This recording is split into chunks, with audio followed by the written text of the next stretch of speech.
Hello dear students, welcome to my channel. आप सभी को राधे राधे, जय श्री कृष्णा।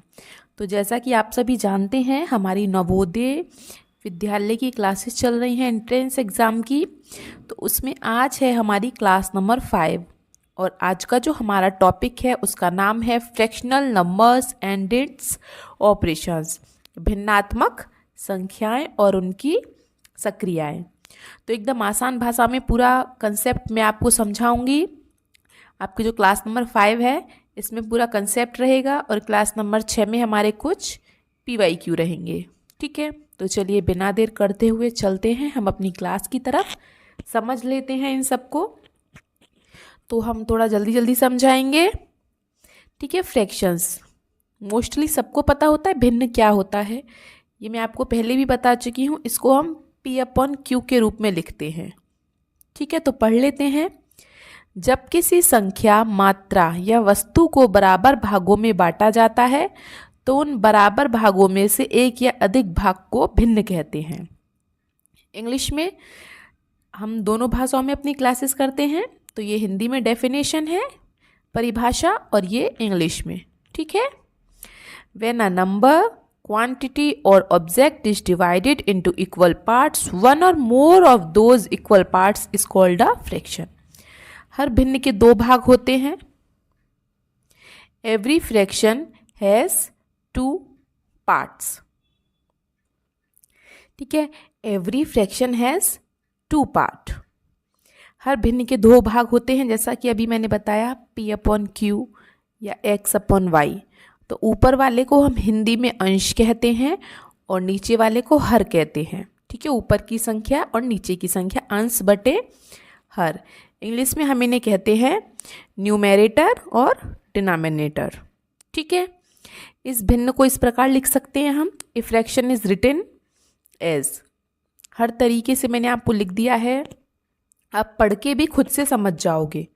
ठीक है, यहाँ x वस्तु के लिए भागों की संख्या को दर्शाता है, जैसे X/Y है, और ये y कुल बराबर भागों की संख्या को दर्शाता है। y क्या है? Total value. और x जो हमें दी गई है उसकी आधी या कितना भी भाग दिया गया वो वैल्यू। ठीक है, x represent the number of parts taken, y represent the total number of equal parts. ठीक है, अब हम उसके फ्रैक्शन के टाइप्स पढ़ेंगे। टाइप्स ऑफ फ्रैक्शन, भिन्न के प्रकार। भिन्न कितने प्रकार के होते हैं? पहला भिन्न है हमारा प्रॉपर फ्रैक्शन, शुद्ध भिन्न। यदि किसी भिन्न का अंश उसके हर से छोटा हो, अंश है हमारा जैसे 6 हर से छोटा है, तो उसे हम शुद्ध भिन्न कहते हैं। अगर अंश छोटा है तो वो प्रॉपर फ्रैक्शन है। ठीक है, if the numerator of a fraction is smaller than its denominator, then the fraction is called a proper fraction. Example 6/13, 5/11, 7/11, कुछ भी हो, 2/6, 8/15, कुछ भी। अगर अंश छोटा है तो वो प्रॉपर फ्रैक्शन है आपका। ठीक है, शुद्ध भिन्न का मान हमेशा 1 से कम होता है। The value of proper fraction is always less than 1. Next आता है हमारा इम्प्रॉपर फ्रैक्शन, अशुद्ध भिन्न।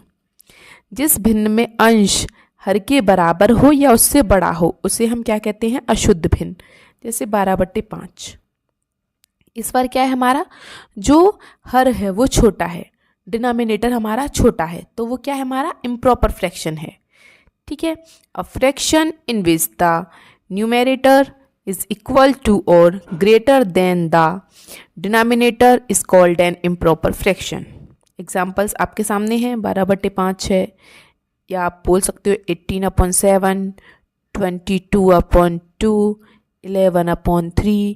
ठीक है, अशुद्ध भिन्न का मान हमेशा 1 के बराबर होगा या 1 से अधिक होगा। The value of improper fraction is always equal to 1 और greater than 1। ऐसे क्वेश्चंस पूछे जाते हैं, 4 ऑप्शन दे देंगे आपको, उसमें आपसे पूछ लिया जाएगा कि इसमें प्रॉपर भिन्न कौन सा है या प्रॉपर फ्रैक्शन कौन सा है, इम्प्रॉपर फ्रैक्शन कौन सा है। ठीक है, फिर आते हमारे मिक्स फ्रैक्शन। जिस भिन्न में एक पूर्ण संख्या और एक भिन्नात्मक भाग हो उसे हम मिश्र भिन्न कहते हैं। A fraction that contains a whole number part and a fractional part together is called a mixed fraction. जैसे एक पूर्ण संख्या है, ठीक है, होल नंबर जैसे कि 2, और एक भिन्नात्मक भाग है, फ्रैक्शनल पार्ट, जैसे 4/3, तो इसे हम क्या कहते हैं, मिश्रित भिन्न। अब इसको मैं यहीं पर आपको समझा देती हूँ कि मिश्रित भिन्न को सॉल्व कैसे करते हैं। जब भी हम कोई क्वेश्चन सॉल्व करते हैं तो मिश्रित भिन्न को हम पहले सॉल्व करते हैं, अगर आ जाती है तो नीचे वाली संख्या है 15, इसकी हम इसमें गुणा करते हैं और ऊपर वाली संख्या को जोड़ देते हैं, और नीचे जो हमारी संख्या है वही रहती है। तो 15 की 1 पे गुणा कीजिए 15, और 15 में 4 जोड़िए 19, तो हमारा जो आंसर है वो आएगा 19/15। ये क्या है, हमारी मिश्रित भिन्न से हमने नॉर्मली इसे भिन्नात्मक भाग बना दिया है, ठीक है। कहने का मतलब ये है कि एक सही 4/15 को हम लिख सकते हैं 19/15, 19/15, ठीक है। नेक्स्ट जो हमारा फ्रैक्शन है वो है इक्विवेलेंट फ्रैक्शन, समतुल्य भिन्न। वे भिन्न जिनके अंश और हर अलग अलग होते हैं लेकिन उनका मान एक जैसा होता है, ठीक है।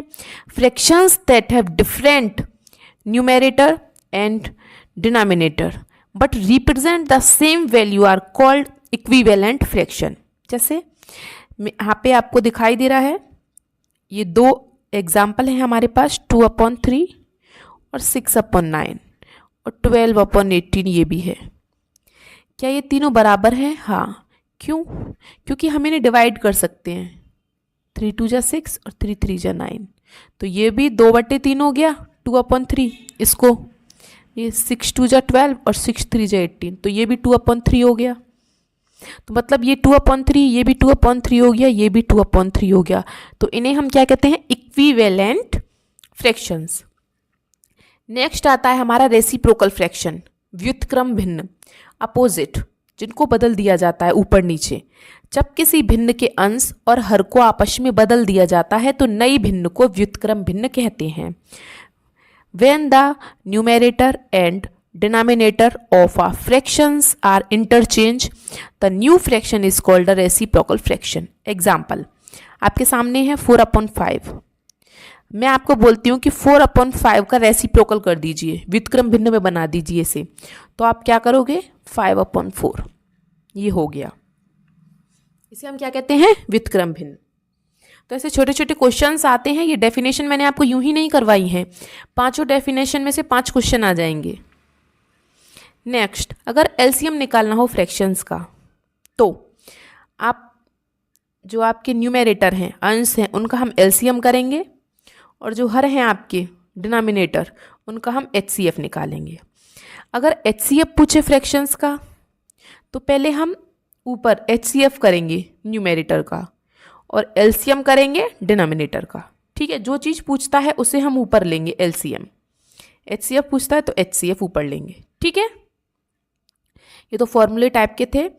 अब मैं आपको थोड़ा जोड़ को ऐड करके बता दिया जाए कि इनको जोड़ते घटाते कैसे हैं, ठीक है। जैसे कि नॉर्मली मैंने कोई संख्या ले ली है 2/4 और ऐड करेंगे हम 3/6, ठीक है। तो इन दोनों का एलसीएम क्या होगा, 12। तो नीचे हमेशा याद रखें, इसमें क्या करना होता है, नीचे वाली संख्या का भाग करना होता है, ऊपर वाली संख्या का गुणा करना होता है। जैसे मैं पहले 4 का भाग करूंगी 12 में, कितना आया, 3 बार, मल्टीप्लाई, ऊपर वाली संख्या का मल्टीप्लाई, ठीक है, प्लस। अब ये वाली संख्या ले लें, पहले हम 6 का भाग करेंगे 12 में, कितनी बार जाएगा, 2 बार, और ऊपर वाली को कर देंगे मल्टीप्लाई, ठीक है। तो इन सबको मैं हटा देती हूँ। उसके बाद 3 2 जा या 3 दूनी 6 प्लस 2 तिया 6/12, 6 और 6 12/12, 12 से 12 कैंसिल हो गया, हमारा एक आंसर आया। नॉर्मली इसको हम इस तरीके से जोड़ते हैं, ठीक है। एलसीएम लेके, एलसीएम लेना है पहले, फिर क्या करना है, नीचे वाली संख्या से भाग करना है और ऊपर वाली संख्या की उसमें गुणा करनी है, सिंपली, और कुछ नहीं करना, ठीक है। ऐसे ही हमको अगर घटाना होता है सब्ट्रैक्शन, तो उसको भी हम ऐसे ही करते हैं, जैसे कि 5/6 और 3/5। पहले हम इन दोनों का एलसीएम लेंगे, कितना आएगा, 30। नीचे वाली संख्या का भाग करो, 6 का भाग करेंगे 30 में तो कितनी बार जाएगा, 5 बार। और ऊपर वाली संख्या की गुणा, 5 की गुणा, माइनस 5 का हम भाग करेंगे 30 में, 6 बार जाएगा। और ऊपर वाली संख्या की गुणा करेंगे, 5 की 5 में गुणा कीजिए 25, और 6 की 3 में गुणा कीजिए 18/30।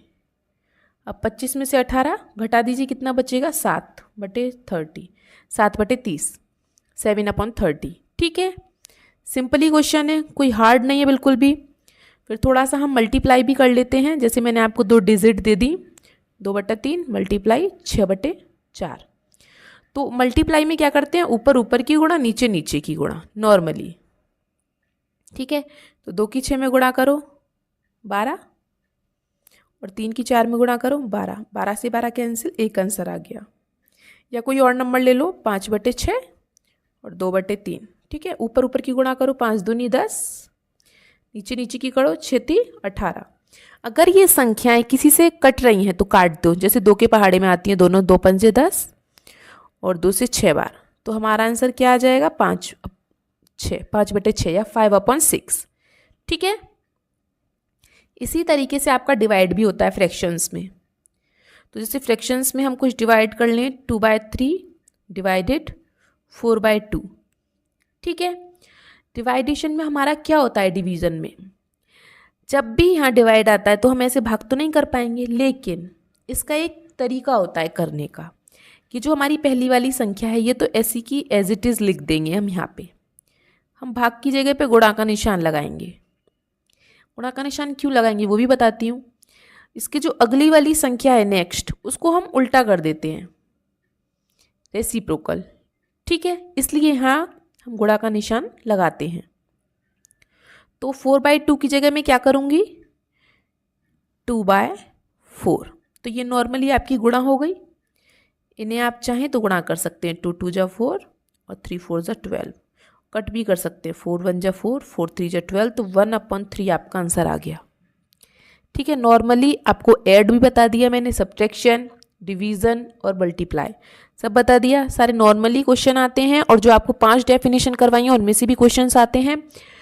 अब नेक्स्ट क्लास में मैं आपको और कुछ क्वेश्चंस करवा दूंगी, जिससे आपकी हेल्प हो जाएगी और प्रैक्टिस हो जाएगी। तो चलिए मिलते हैं आपसे अगली क्लास में। तब तक के लिए अगर वीडियो अच्छी लगी हो तो सब्सक्राइब करते रहें चैनल को, वीडियो को लाइक करें, शेयर करें। Have a nice day, thank you.